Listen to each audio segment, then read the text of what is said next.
Hey guys, wanted to do a video real quick comparing a couple of my 1911s. These are kind of entry level 1911s. Both great guns. It's the Springfield Loaded Series 1911 and the Kimber Custom 2 1911. Both guns are, maybe a tad bit more than 800, I think, each is what I picked these up for. So if you're looking for kind of an entry-level gun that's not going to break the bank, or I guess some people's bank, then maybe one of these are ones that you're looking at, and kind of tell you some of the differences and some of the likes on these that might help you make a decision one way or the other. You'll have to disregard the grips on my Springfield. These are aftermarket grips. They normally come with the Coca-Cola wood with the cross cannon logo on them. These are VZ grips that I've put on since. Anyway, let's kind of get started. Some of the, they both obviously have the skeletonized triggers, the skeletonized hammers, front and rear striations.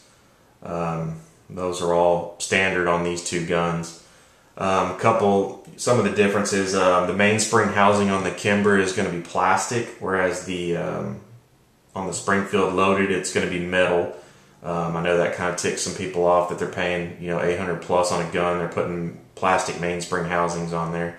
However, I guess it does cut down on the weight a little bit. So, I mean, you can look at that how you want.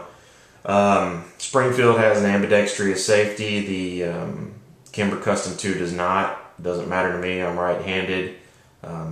It's not a hard switch to do if you decide you want the Kimber and you want to switch to an ambidextrous. It's something that's fairly easy to do. The guide rods.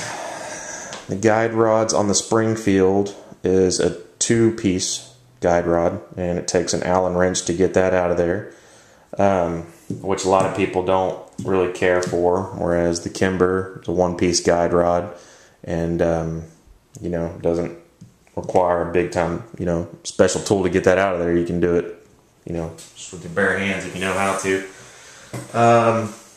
Both of these guns have been safety checked, by the way, so I'm not going to blow you guys away on the camera.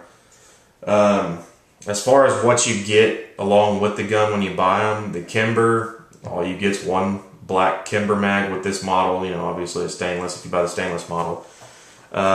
I hear their magazines are pretty crappy. A lot of people complain about them. To tell you the truth, I never even tried it. I just went straight to the Wilson Combat magazines on both of these because I know I like them and I know they're good. So one magazine with this and a pretty flimsy plastic box in my opinion.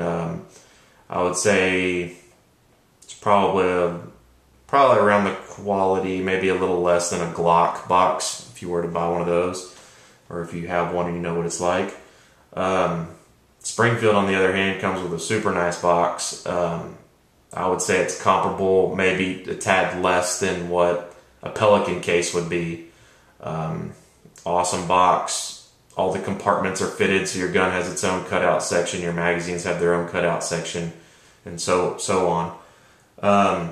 Comes with 2 magazines. I hear that Springfield's magazines are pretty good. Haven't tried them yet, like I said. Also, this model came with, if you buy one of the newer ones, it comes with the mag pouch and the holster. Comes with a cleaning brush. So, I mean, you really get a lot more for your money with the Springfield as far as extras with it. Let's see here. As far as what I like, the triggers are pretty comparable. I would say the Springfield is a tad bit crisper, has a cleaner break than the Kimber. Don't get me wrong, I love both of these guns. They're both awesome. And the Springfield is going to be a tad bit heavier than the Kimber.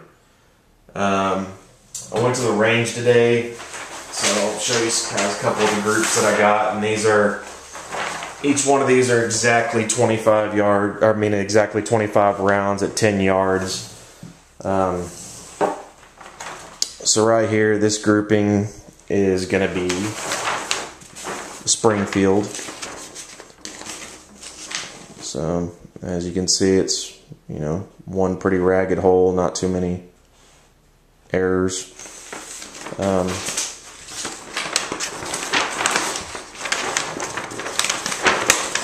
There is the Kimber.